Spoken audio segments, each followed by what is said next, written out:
Good morning. We're on page 25 in our one-to-one booklets looking at the response.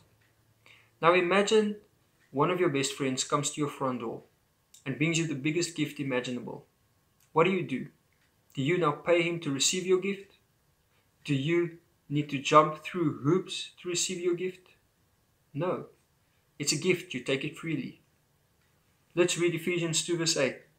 It says, "For it is by grace you have been saved through faith, and this is not from yourselves. It is the gift of God." Salvation is a gift. It's given to us freely by God. There's nothing that we can do to add to salvation. It's given to us through God's grace.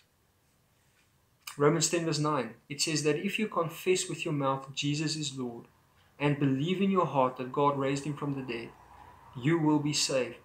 There's two things we see.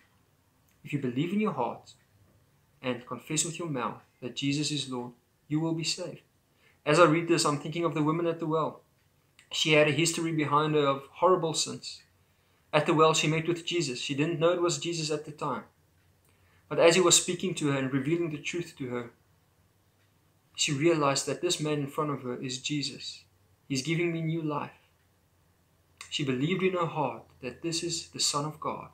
And she went home and she confessed with her mouth that Jesus is Lord. Friends, and as we consider that there was a problem, sin separated us from God. The only solution was Jesus on the cross that paid for our sins. There's nothing that we could do about it. And the result was we've been reconciled to God, our Father. What is our response to this? Is there something that I need to do to add to this? No, the only thing we can do is we need to receive this gift because it's given to us by grace. We can believe in our hearts that this is the truth of the gospel, and we can respond to this by declaring that Jesus is Lord in our lives through worship and through testimony. Friends, when I think about God's grace, one of my favorite stories is that of Pedro, a young teenager in New York. The late David Wilkerson reached out to him.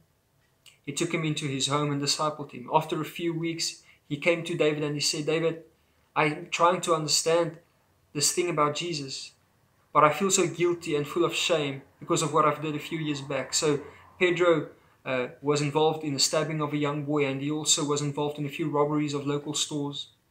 Long story short, he went to the police station and he wanted to give himself over to the police. The police contacted the owners of the store and they contacted the boy that was stabbed that day. And they didn't want to press any charges against Pedro for some other reason. But Pedro went home that day, and for the first time in his life, he understood God's grace. He was ready to pay what he deserved for his sins. He was ready to go to jail. But Jesus took that for him. And for the first time, he went home and he lived a life where he believed in his heart that Jesus is Lord. And he confessed with his mouth through worship of what Jesus had done for him. Friends, may you have a wonderful day. And my prayer is that as we respond to this wonderful news of the gospel, is we can receive it because it's a gift given by grace. It's not cheap, but it's a free gift. And we can believe in our hearts and we can confess with our mouths that Jesus is Lord. Have a wonderful day.